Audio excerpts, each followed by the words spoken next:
Quand on commence ce chemin de changer de vie, on est très souvent enthousiaste. On se dit qu'on va vers le mieux, on se dit qu'on va faire de grandes choses, on se dit qu'on va atteindre nos grandes ambitions. Et puis souvent cet enthousiasme se transforme en désillusion. En désillusion parce que la réalité ne reflète pas nos espoirs. Peut-être que tu voulais par exemple te muscler et que tu n'arrives pas à avoir de résultats. Peut-être que tu pensais réussir à vivre de ton business en 12 mois et ça fait des années que tu galères. Peut-être que tu voulais transformer ta vie sociale mais tu es au point mort, etc., etc. Bref, on pourrait dire que tu patauges dans ce marécage des objectifs et du changement de vie. Alors aujourd'hui dans cette vidéo, je voudrais pas te donner plusieurs points avec des clés, on va dire très structurées.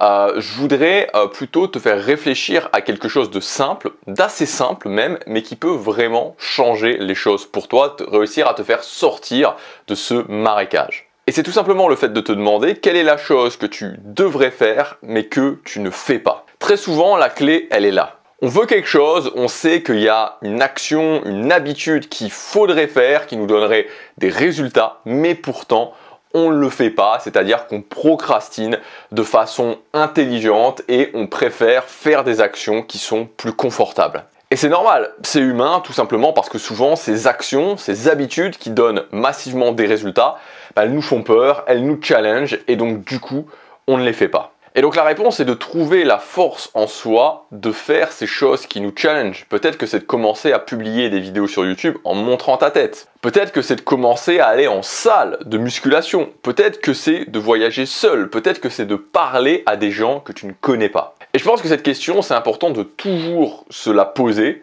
Moi le premier, parce qu'on a tous tendance à dévier. On a tous tendance, même quand on est dans l'action, à petit à petit dévier vers ces actions qui sont plus confortables, ces habitudes qui sont plus confortables mais qui pourtant voilà, mettent un plafond sur nos résultats. Et donc il faut vraiment se poser cette question, est-ce que dans les objectifs que j'ai, dans mon objectif principal, est-ce que je fais concrètement les actions, les habitudes qui ont le potentiel de me donner plus de résultats, ou est-ce que je dévie un peu et que je fais des choses voilà, qui sont peut-être plus confortables, mais qui limitent mes résultats. Voilà, je t'encourage, à t'interroger là-dessus. Je te dis à demain pour la prochaine vidéo. Passe à l'action, chaque jour compte.